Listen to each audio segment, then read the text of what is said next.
This is the Powerful Introvert Podcast. I'm Greg Weinger. In this episode, I spoke with Coach Josh Wood. He's an online fitness coach and TEDx speaker based in Hobart, Tasmania.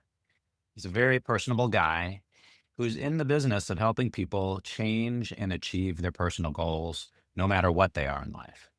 And of course, no matter what your personality type, introvert or extrovert, health and fitness is the key to all that. We sat down and discussed his background growing up in the US, his current life in exotic Tasmania, what it's like to show up as an introvert in a profession where being extrovert is the norm. Josh shares his insights into his coaching practice and helping busy individuals achieve their health goals. We then go deep into his TED Talk experience, talk about self confidence, motivation, and of course, his famous concept of eating like an adult through 6 important habits for mindful eating. I had a great time talking to Coach Josh. I hope you enjoy this episode. All right. Welcome to the Powerful Introvert Podcast. I'm here with Josh Wood. Welcome, Josh. Thank you for having me.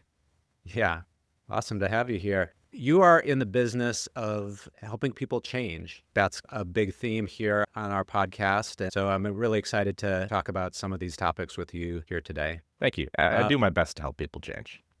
Yeah, that's right. You're a coach here about it, but we'll get into that in a minute. I have a more important question to address, and that is, where can one find the best apples in the world? Oh, that's an easy one. Tasmania, the Apple Isle. I'm so fascinated by this. I don't believe I've ever had a Tasmanian apple, and we are pretty proud of our apples in the Pacific Northwest. The Washington apples yeah. are really, really excellent. But so I'm going to have to sample one of these and accept that challenge. Yeah, honestly, a little side note here, Pacific Northwest is basically the exact same climate as we have here in Tasmania. Tasmania was one of the biggest apple exporters worldwide until the 1950s, and then New Zealand took over that. But if you are ever on the look for an Australian apple, if you had a Granny Smith, this is where they originated, in Australia. All right. Well, that's good. Maybe I've had one unwittingly and didn't realize it. I am curious what life is like in Tasmania. So I lived on Vancouver Island in British Columbia for a few years as well, a couple of years. That was 2016 to 18. And I grew up in Minnesota in the Midwest in the U.S., but a lot of my family is from Oregon, Washington. I was born in Portland, actually. So this sort of climate is something that's been part of my family history for a long time. I've explored the American Pacific Northwest. I've been up through British Columbia, Vancouver Island, Alaska, and it's all very similar. If you think of Oregon 20 years ago, it's small. We're not a big place. The whole island, we're about the landmass of Ireland, but we have, just barely 500,000 people across the whole space. The main city where I live, Hobart, we have 300,000 in the greater Hobart area, maybe 350. But not super populated. We got lots of hipster coffee shops and cafes and microbreweries and distilleries and just great food across the board. It's sounding very much like Portland even now, but maybe a little quieter as of 20 years ago. I'm pushing 20 years in Portland, about 17 right now. Oh, nice. We've talked a little prior to this. You had described yourself as an introvert in an extrovert's profession. Could you first describe your profession a little bit for the audience, and then we can get into how being an introvert might impact you with that? Sure. So I have two main roles. I run my own business, Strong for Life Online Coaching. So it's a fitness coaching business based online, working with people all over the world. My focus is primarily on lifestyle and longevity. So getting fit and capable to do what you love for as long as you love to do it. And the other thing I do is for a number of years now, I've been teaching health and fitness education. So I've taught the personal training courses, the certifications here, as well as the massage courses for a number of years. Both very sort of extroverted jobs. Less so working for myself, like working in gyms. That's very extroverted, especially if you're running classes and stuff and you're trying to keep the energy up. That's not my thing. I'm not the hype personal trainer. I'm not like those spin instructors who are dancing across the platform with the rave music and the lights. I'm a very direct and focused trainer. And, my thing is I always guarantee results. So we get the results. But if you're looking for someone who's going to, hype you up the whole time, that ain't me. There's a lot of extroverts in the industry, but, I find that just incredibly tiring. Yeah. So It's sort of natural for the one-on-one, but less so just getting up and hyping people up. Bingo. Yeah, that makes sense. Do you ever run across a client where you feel like it's not a match for that reason? I feel like I used to a bit more, but because people come to me knowing my brand, reading my materials, following me on social media, they kind of get who I am, which makes it a lot easier. I haven't had anybody that I've worked with that really needs that like super intense classic personal trainer motivation. I get a lot more people that are like, just tell me what to do and I'm going to do it. It's like, sweet, we're going to get along great. So less so now, more so when I was doing more group classes and things like that. And then people only Hmm. see the coach Josh that's running a group class as opposed to the one-on-one coach Josh, which is a lot less intense.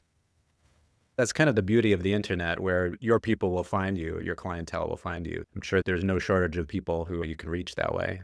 Yeah, absolutely. And it ends up being a lot of folks like me that I work with who are either training at home or they're trying to figure out how to do that, dads, entrepreneurs, other people with ADHD who have a hard time staying on task, like that crowd kind of all starts to congregate when you find the right person. Nice. So, and we also talked about you spent time as a backpacking guide. Yeah, I did that for a few years here in Tasmania, running a 4-day trek on what's called the Tasman Peninsula, some of the tallest sea cliffs in the southern hemisphere, some of the tallest sea cliffs in the world, running 4-day, 3-night group backpacking trips as part of a larger company with co-guides. It's another profession that I think requires leadership and communication skills. Yeah. So, do you find your comfort zone with that as well? Yeah, I mean, it's kind of like you put on a persona and you just go, okay, this is who I'm going to be for the next 4.5 days, 4 days. It's a little bit different to how you might interact in your home life or with your friends. Being on the leadership role is fine, especially with the co-guide who might be a little bit higher energy. Like I'm much more like I'm good at storytelling. I love telling the stories of the land and talking about things that have happened and what's going on with what we're seeing and where we're walking each day. Love that stuff.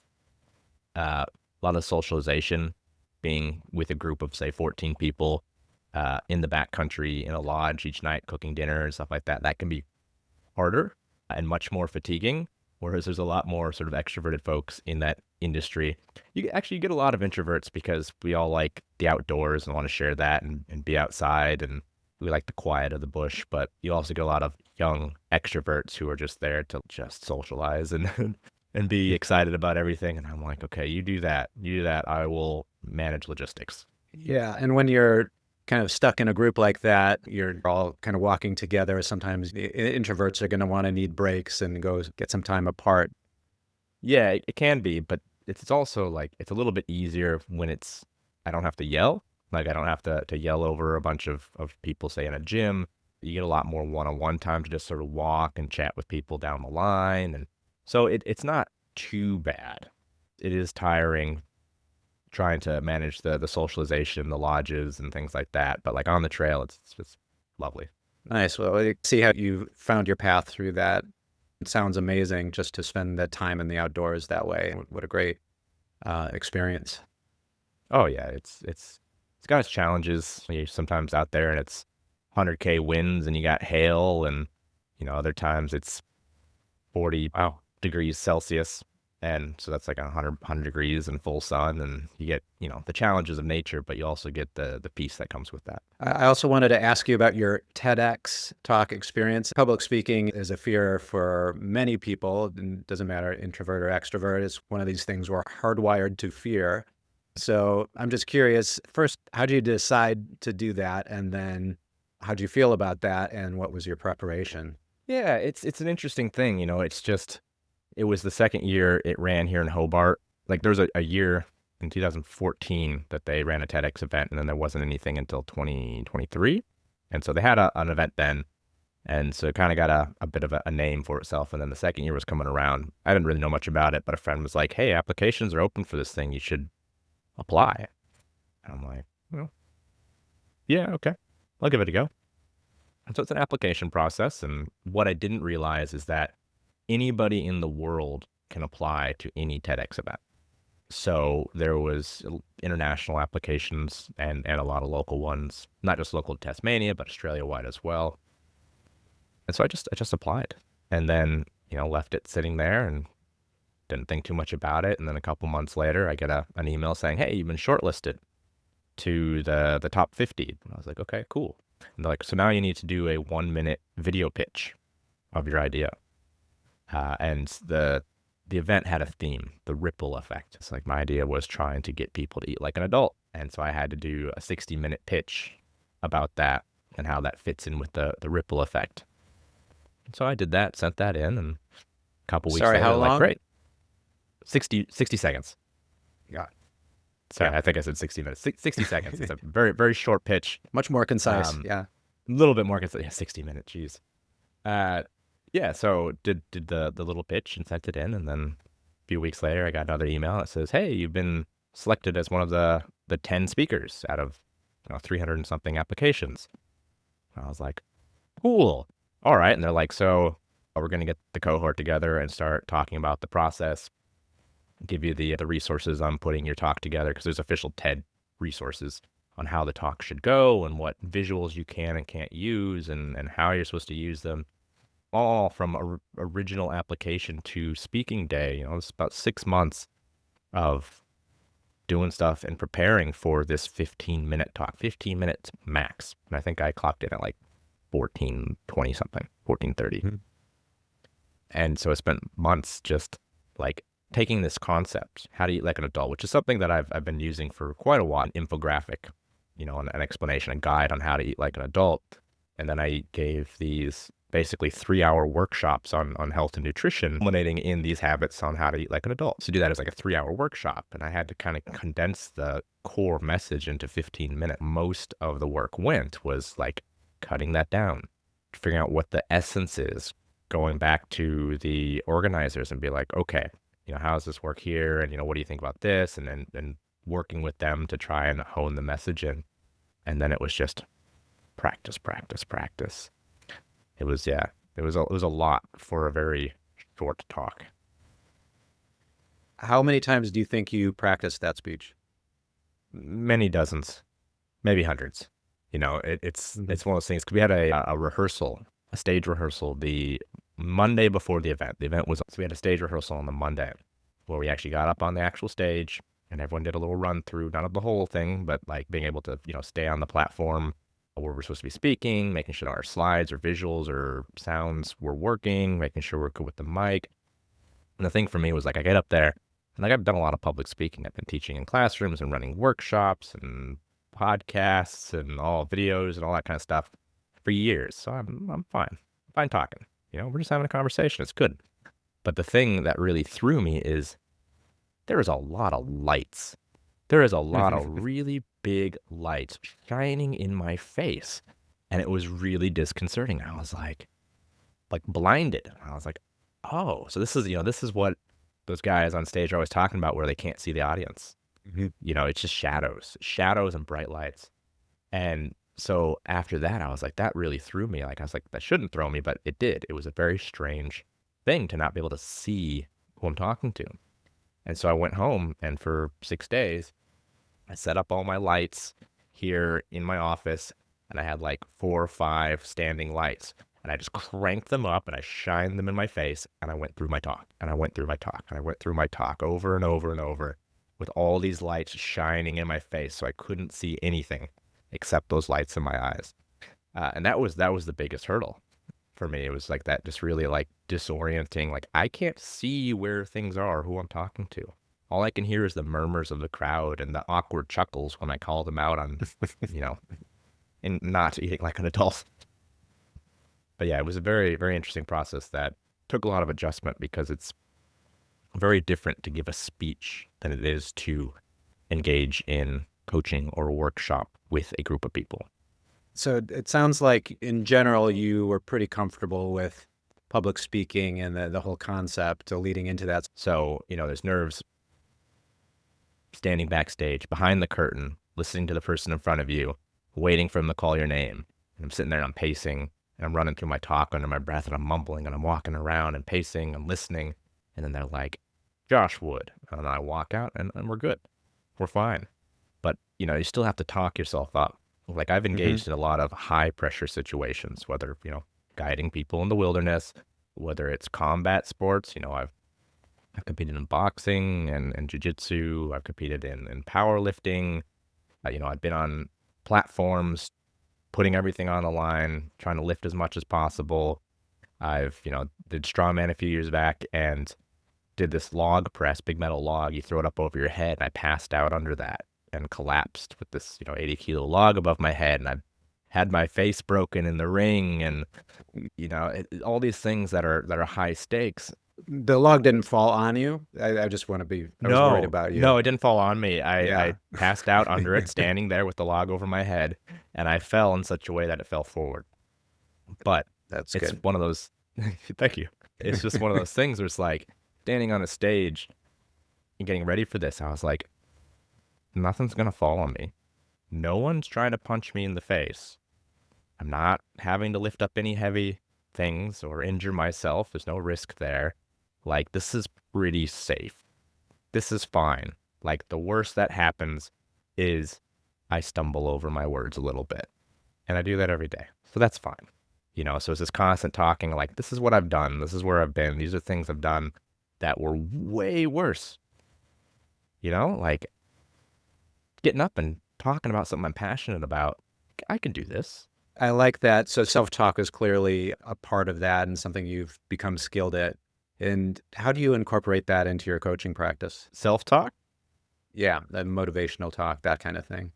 A lot of it comes back to contextualizing what we're dealing with, where the challenges are.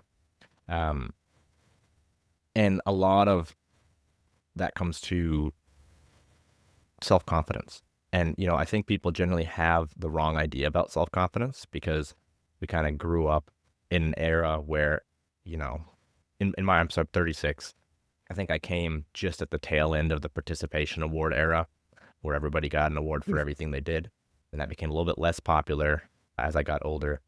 But it's, at the tail end of this era where it's like, just be happy with yourself. Just be confident. Just be confident. And it's like, that's not a real thing. You gain confidence by proving your competence to yourself. I have done this, so I can now do this similar thing. I can extrapolate on a previous experience where I've overcome something challenging. I can apply that mindset or that experience to this new thing that's similar. I've had my face broken up by being punched a lot in a ring in front of a bunch of people cheering for me getting beat up. Is that going to happen this time? No. Okay, well, I survived that. I used to lift really heavy things in front of a lot of people on a platform. Can I do that? Yeah. Okay. Can you talk? Yeah. Okay, great. And so this process of slowly acclimatizing yourself to challenging things allows you to gain that confidence because you've proven competence to yourself. And when it comes to coaching and writing programs and training people, it's the same basic process. We're slowly introducing new challenges that are one step above previous challenges, and knowing that you accomplished the previous thing lets you know that you can accomplish this thing that's at a slightly more difficult level. And then 6 months, a year down the line, you've accomplished 100 difficult things, and you realize, oh, I can just keep doing this. You climb a mountain one step at a time. You look at the mountain, you say, I can never do that. Well, can you take one step? Well, yeah. Okay. Can you take two? Yeah. Okay. Can you take 100? Yeah. Well, I took 99. Why can't I take 100? And then next thing you know, you're at the top of the mountain. So it's this constant accumulation of overcoming experiences that let you go, you know what? I did this, so I can do this next step. And it's just those baby steps over time, and just keep doing that. It's the same in any endeavor. The mountain climbing one is pertinent because, I spent a lot of time hiking and trekking around mountains, including in the Himalayas. And I've got clients that climb actual mountains, like proper rock climbing or mountain climbing with the ice picks and everything. And it's always the same thing. You just start off with one step, and then over time, you don't even think about the next one. It's just what you do. I really love that. It's a great general framework. I love the framing about confidence really comes from proving your competence just again and again. There's some similarities to the progressive exposure idea with overcoming fears. It's a similar thing. You're proving your competence in the Yeah. situation of public speaking by, Yep. you raise your hand and say your word and keep upping the challenge. It sounds like the same process. Yeah, there was an interview or an article I read like many years ago, maybe 20 years ago. I think it was, David Blaine, the like street magician Mhm. slash like performance artist. He said something, and I don't know anything about the rest of the context of the article, but I just remember this thing. It's like someone asked him, like, how do you work your way up to living in an ice block for a week or underwater in a chamber for a week and all these crazy things? He's like, well, I start off accumulating discomfort, and it's as simple as, as if I'm walking down the street, I start trailing my hand through the bushes. All he did to start doing this crazy stuff was started trailing his hand through all the sticks and the spikes and the bushes wherever he was walking. And that was the first step. And then eventually you live underwater for 10 days or whatever it is he did. It's like, that's the process for everything. You just start off accumulating challenges, overcoming challenges, accumulating stresses that you overcome in very, very, very, very small amounts. And then just a little bit more, and then just a little bit more. And then you're at the top of the mountain. And I think what we're talking about here, this is your overall approach to change. And there's a strong tie in here to mindfulness, where you're becoming aware of discomfort. And typically our reaction that we've learned habitually is just eliminate the discomfort as fast as possible. Take the aspirin, binge Yeah, eat away the emotions, like, from your talk. And really, mindfulness is just all about that, taking the breath and just noticing it and just being with that discomfort. And you start to notice this discomfort will pass in time. And then you can take on more discomfort. That doesn't even yeah, register as discomfort. It's just like, oh, there's that exactly. feeling. Yeah, and at a certain point, you start to seek it because you know what it Mhm. does for you. It's kind of like when you first start going to the gym, you're in a whole lot of pain. But eventually you start seeking that. You start going, I want this feeling because it means that I am doing something. I'm accomplishing something. I'm moving closer to where I want to be. The soreness in my muscles is not a bad thing. It's a sign that I've worked hard and I've earned something. Want to talk a little bit more about going about change and how you approach that in your practice. A lot of people that I'm talking to are aspiring leaders who are quieter, speaking up, especially when there's a lot of loud people in a situation, or leading a group, breaking in can be pretty uncomfortable. So I guess the one question I have for you is a big part of this is self-acceptance and recognizing, okay, well, my natural inclination is this, but I want to have more influence. So Mhm. I'm going to need to challenge myself and make myself uncomfortable in these situations. So how do you think about balancing, acknowledging where you are, but also being willing to push yourself? Yeah, I mean, the first step is acknowledgement. Like, you have to know yourself to understand what you want in life and where you want to go. You have to go, okay, this is my natural limitations. This is where my strengths are. And so I need to figure out how to shore up my limitations. How do I shore up these gaps in my capabilities? And for a lot of people who are not extremely extroverted, like that public speaking, public engagement, whatever it is a hard thing to just jump into. And, a lot of like speaking coaches and things like that teach you how to do the speaking, but you have to get to the point where you're able to do the speaking or, whatever the domain is. And the number one lesson is always, it always comes back to exposure. Just be in those situations. There's a few ways to go about it. So, one of my side passions is Irish traditional music. And so I've partaken in that for many years now, and going to sessions is a big part of the Irish scene. So you show up at a pub where other musicians are playing, someone starts playing a tune, you join in. And it's like, I wanted to be part of that culture, but I didn't feel comfortable playing in public, around people, with people. People play different. I don't play like that. What am I supposed to do? And the first step was put myself in situations where you had to do that. You take away the choices. First thing was acclimatization, like show up, be there, make sure people see you, say hi, be friendly. And this is perfectly applicable to business too.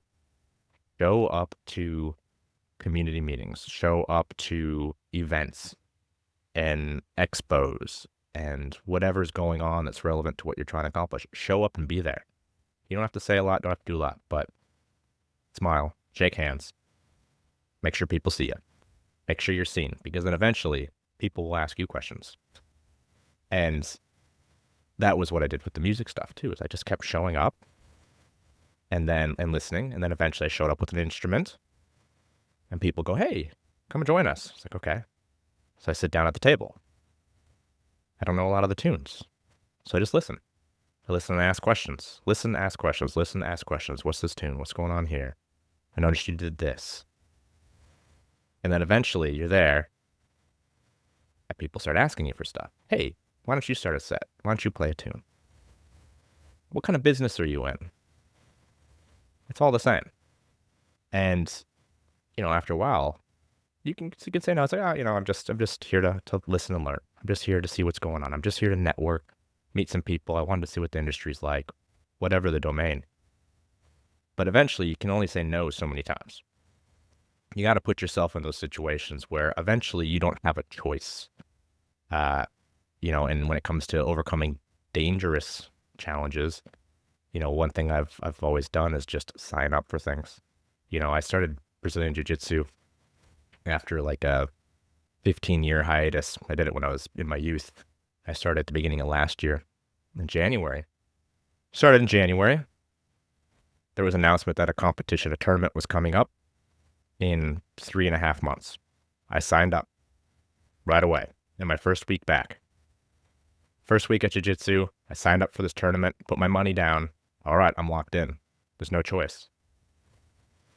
I can either embarrass myself by bailing, or I can embarrass myself by not training enough and going out there and being destroyed. But I put myself in a situation in which the only option was to try.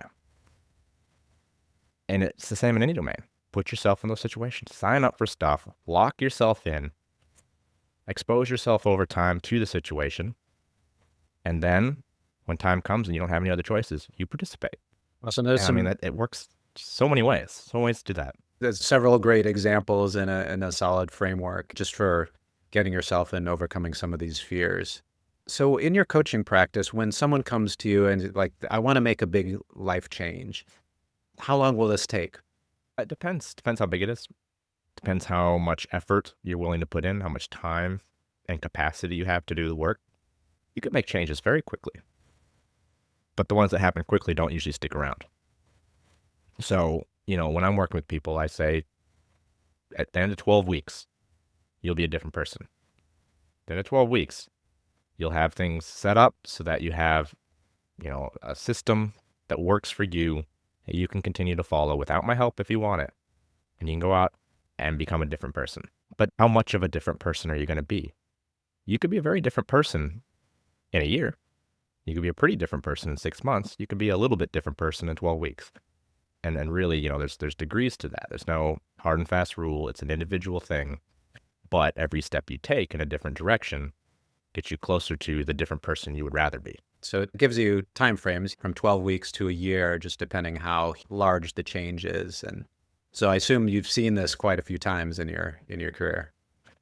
Yeah, it depends on the domain. A lot of people that I work with are people who have let themselves go. They've had a health scare and they're like, oh, if I don't, lose 20 to 50 pounds soon, I'm headed for an early grave. And some people are like, I'm on that. Like, I'll just do what it takes. And we see, 50, 60 pounds weight loss in their first year. Other people, it's 30 pounds in 6 months. It depends on the individual and how important it is to make the changes and how much capacity they have. A lot of the people I work with are like me. They're busy parents, multiple kids, and they don't have a lot of time. They're time poor. And so the amount of change you can make is minimal. But, it only takes a small stone to start an avalanche. So we're starting off just building momentum and just focusing on those baby steps. And you will be different in 12 weeks or 6 months. But, there is some limitations to our individual capacity, but there will always be change. And what role does motivation play within all of that? Motivation is the spark that starts the fire. Motivation is also the biggest excuse. People will be like, I'm not motivated. Well, it doesn't matter. Your heart's not going to be motivated to keep beating if you're going down the same path you're following now. Doesn't matter about motivation, but motivation is the thing that gets people to ask questions, to look for a potential change. I want to see this. I want to have I want to feel better about myself. I want to be more capable. I don't want to be tired going up the stairs to work all the time. Motivation starts people asking, how do I do that? And then discipline is what keeps people going in the medium term, but habit and lifestyle is what keeps you going forever. Like, in the beginning, you have to think hard about brushing your teeth. How many people are out there going, oh, I just don't feel motivated to brush my teeth? Very few people. And it's not taking discipline most of the time for adults, typically. Adults aren't going around going, right, it's 7:45. I am going to brush my teeth and I'm going to do it in 2 minutes and 30 seconds. And blah, blah. Like it's not discipline. This is just what I do. I get up and I make a cup of coffee. I eat my breakfast, brush my teeth before I go to work. I brush my teeth before I go to bed, whatever it is. But you don't think about it anymore once it becomes habit. But the first thing is that motivation thing that says, I need to look at some options. I want to learn this thing. I want to be better in this domain. And then we build some discipline. I need to do this even though it's hard. And then you do that long enough, I just do this. I just brush my teeth. That's great. That really rings true. The things that stick for me have to become part of me, just part of my makeup, almost an indelible habit. Yeah, it's the only way to keep something going in the long term. We only have so much willpower. Like we cannot just constantly fight ourselves and our routines and our natural inclinations forever. That's what discipline is. You do things even when they're hard, but at a certain point, you're not going to be able to do that forever in every domain. So you have to figure out how to integrate it or reassess. Not every goal is going to be for you. Do you ever get people come to you where health and wellness is part of a larger goal? So maybe it's a career goal or I want to achieve some other goal and I see this as part of it. Yeah, all the time. Like my whole brand is Strong for Life. And if you follow me on, say, like Instagram, you see a lot of what I do with my life. For me, it's about the side quests. It's about the getting out with my kids and camping and hiking and, doing bushcrafty stuff. It's about exploring new areas, picking up new habits. It's about playing music. It's about just grabbing life by the horns and getting the most out of it when I've had enough sleep. I go to the gym. It's my job. It's my profession. But I do it in ways that are supplementary to the real goal, which is the out there. And so a lot of the people I work with are in the same boat. I do work with some specialized individuals, what are called tactical athletes. So people that are in military, fire, police, prison guards, that kind of thing. So their health and fitness is very specific to their profession. And in the past, I've worked more with, athletes that are wanting to be really good at, say, powerlifting or various sports. Fine. But most of the people that I work with are more like me in that all my training is focused around getting the most out of life, being healthy, making sure I'm happy with the way I look, and being capable to undertake the things that I want to undertake. And for me, my focus physically is jiu-jitsu right now.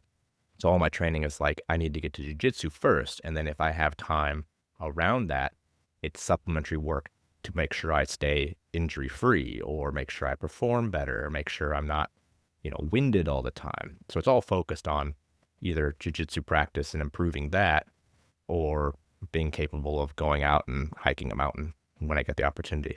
I very much align with that. In my focus on leaders or leadership in companies, there's a holistic set of things you want to do if you want to show up as a higher level leader. It doesn't matter what level you're on. There's changes to sleep, to diet, to mindfulness, to exercise. Every part of that goes into making you feel good, healthy, and present and available for others so that you are reacting in the best possible way that you can in any given situation. And so to generalize beyond leadership, that seems like that goes for any endeavor in life that you want, because it's really about your overall life and not just that particular goal.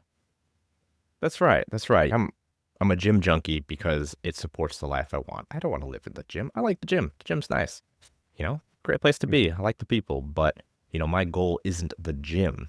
The goal is to use the gym or, my home gym or whatever to support the other things. And, speaking of business people and leaders, one of the things that leaders have to be mindful of is like stage presence. What image are you portraying? How, and this is something I've got a number of white collar professionals that I've been working with for a while. And it's interesting how much more comfortable they are in boardrooms, how much more comfortable they are in front of people when they fit their suit a certain way. Mm. It's like they don't just feel comfortable in themselves because they have proven some level of capacity. I feel strong. I am physically capable. That radiates off them, but also how people react to them when they're like, that guy, his shoulders are popping out of his suit. He crosses his arms and I don't want to fight him. And, we try to move away from, especially in the last couple decades, this idea of, judging a book by its cover. But if you're in a leadership role, that is exactly the first thing that everyone is going to do. They're going to look at you and they're going to judge you based on how you walked into that room, how you shook hands, and how you commanded presence. I can't disagree with any of that because that's always there. I personally think that it's the way that that person feels, which is coming across more Bingo. powerfully than even the visual. It's just like, I feel like Superman here, or I just feel great. I feel good about myself. And that's what's contributing to that presence. Absolutely. It shines through. It shines through. It's one of those things that's really hard to fake. Like if you feel confident because you've proven yourself to yourself, that's going to shine through. What are these 6 habits that you need to eat like an adult? 6 main habits. The first one's the most important. The first one's called the Apple test. And I highly recommend everyone just watch the TEDx talk too, or I've got like I said, an infographic, a free guide that just you can put on your fridge. That's originally what I made, was this infographic for my sister and her husband to put on their fridge. It's the 6 habits to eat like an adult. That way you just got to remember them. But the first one's called the Apple test. And the Apple test is probably the most important thing, because the main concept of eating like an adult is learning to make conscious decisions around your food instead of perpetually enacting habits that you got from your childhood or through teenage rebellion. It's about making conscious decisions about your food, because an adult understands that their future is created by the decisions they make today. So if you want a different future, you have to make decisions. You can't just meander through life without making decisions and just shoveling whatever is convenient into your mouth. You have to choose. So the first habit, the Apple test, is all about breaking that habitual feeding. So the idea is that if you're sitting here, so I'm sitting at my desk, and if I reach into my drawer, I'm digging around for something sweet, some little hidden snack, or you're in your pantry at home, the first step is to recognize that you're doing this, and it's usually somewhere around 10 in the morning and 3 o'clock in the afternoon or 8 o'clock at night. It's always the same sort of times. But you start to recognize this looking around for something, and you stop and you ask yourself, am I actually hungry? If Coach Josh was to magically show up behind you with a beautiful Tasmanian apple, besides the obvious breaking and entering issues, but besides that, if someone was to offer you a fresh apple, like if you're hungry, you'd eat it. So you got to ask yourself, would I eat an apple right now, or whatever fruit you like?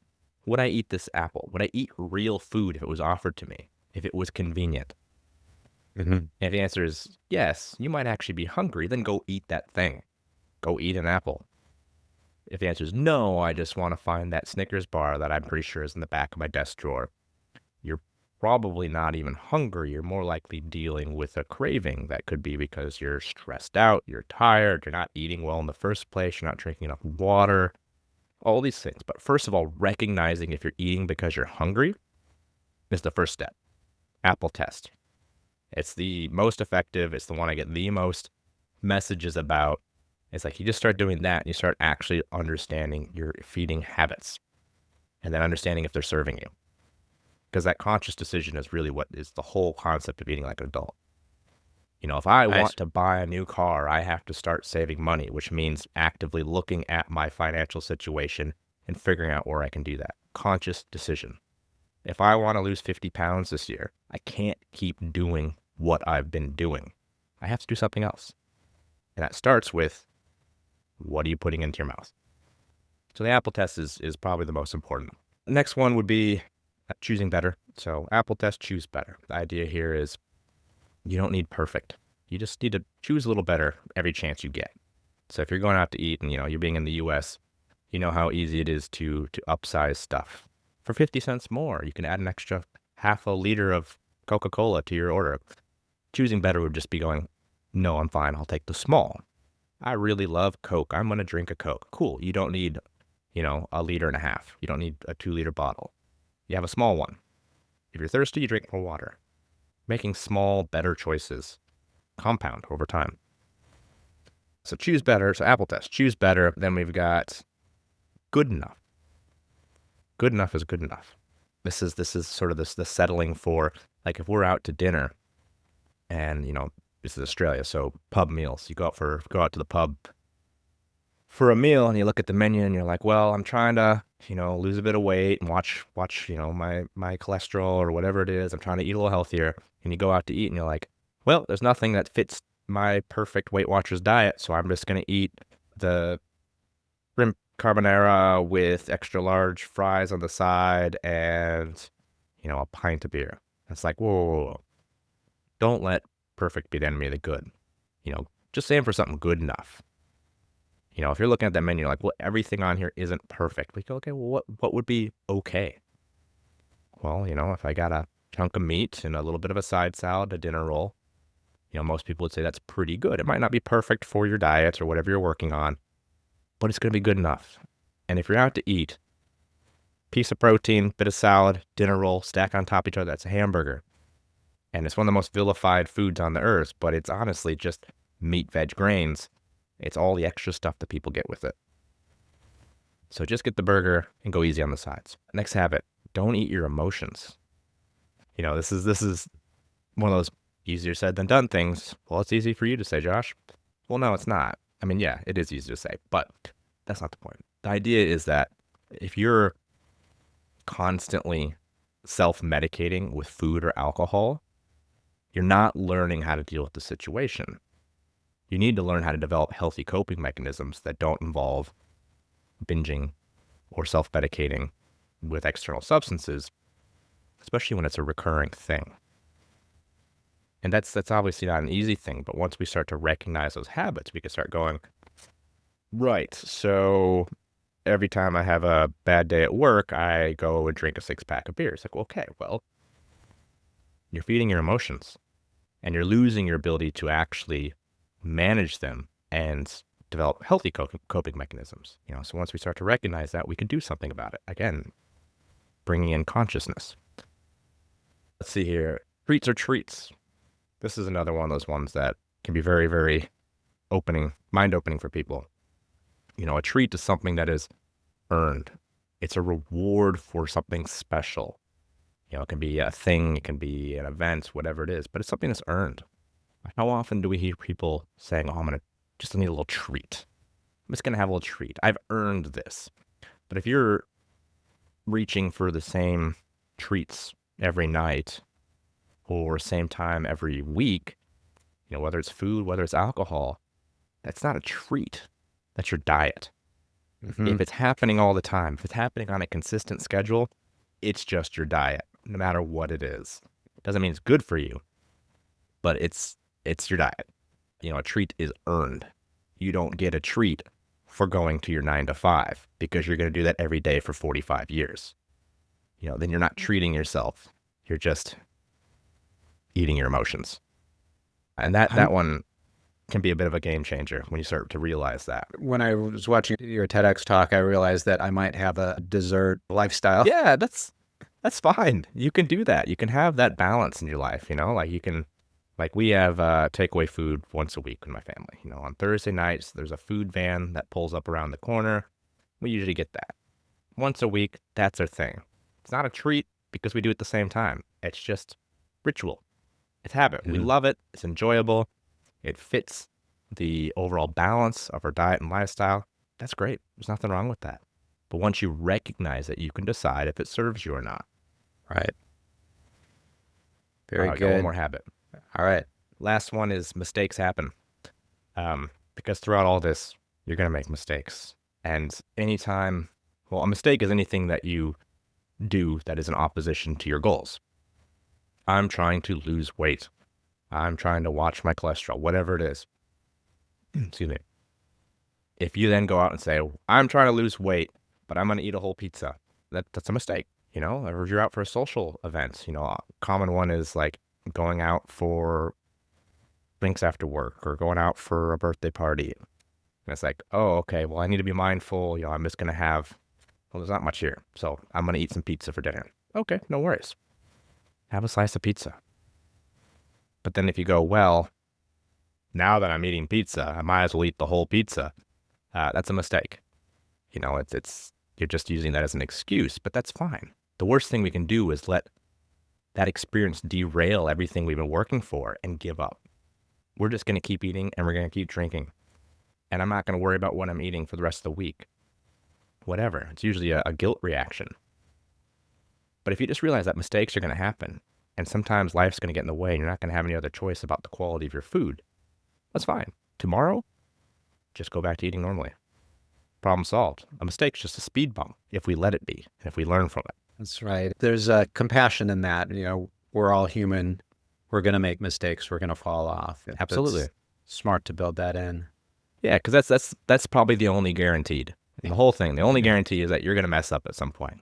And you can either use that as a learning experience or as a way to derail everything you've been working towards. Yeah, and it strikes me that eating your emotions is got to be the most challenging part. That's something that I have noticed and struggle with, and especially when you get triggered by something and something that is your number, the emotions rise up and you're looking for ways to manage it. And so having go-tos for each of those is got to be key. Yeah, and it starts from just recognizing the pattern, which is hard. I'm not saying that's easy. And usually it takes someone hitting a rather uncomfortable situation in their life to recognize that. But by starting to sort of pay attention, hopefully you can recognize those habits a bit early before they become too detrimental. Do you ever get into that into your coaching practice? What are your triggers and when you're falling down? I don't actively search those out, but I find them out pretty quickly. A lot of people aren't super aware, but because of what I do as an immersive coaching experience, so I work through an app, I'm in my clients' pockets every day of the week. I know what they're doing. I know what they're, ticking, what boxes they're ticking, what they're doing with their food, with their training. I learn a lot about the people I work with because it's an everyday thing. And I learned very quickly, like, hey, I noticed that this thing happened at work again, and I didn't hear from you from 3 days. Maybe we need to address that. So I'm very experienced at pattern recognition. So you can supply some of the pattern recognition when your client doesn't necessarily have that awareness. And that's one thing that most people have a hard time seeing for themselves, is you kind of need that external viewpoint going, you do this every time this thing happens? And they're like, I never even realized. Well, that's a good tip. If this thing keeps happening, it's a good cue to look at what was the trigger and finding go-to habits, whether it is a walk or a run or meditation, walking meditation, or primal screaming or Brazilian jiu-jitsu, whatever it is for you. How do you work through it instead of binge eating or what it happens to be for you? Right. I could talk to you for probably another hour or two about all this stuff, but I know you've got a day to attend to here. It's been a real pleasure to talk to you and have you on the show. I'll provide links to all the things we mentioned, your business and your talk and anything you send along too. But for people listening, where can people find out more about you and your businesses? Yeah, well, if you feel like coming to Hobart, Tasmania, just look me up. I'll show you around. But aside from flying across the world, you can find me on Instagram, Coach Josh Wood. LinkedIn, it's the same. Actually, every platform, I'm Coach Josh Wood. My website is strongforlife.online. It's for Strong for Life online coaching. There's a bunch of free resources there. There's a backlog of all the podcasts and interviews I've done. Yeah, you could just find me on Instagram, though, and send me a question if you got one. All right, check them out. Thanks so much, Josh. Appreciate it.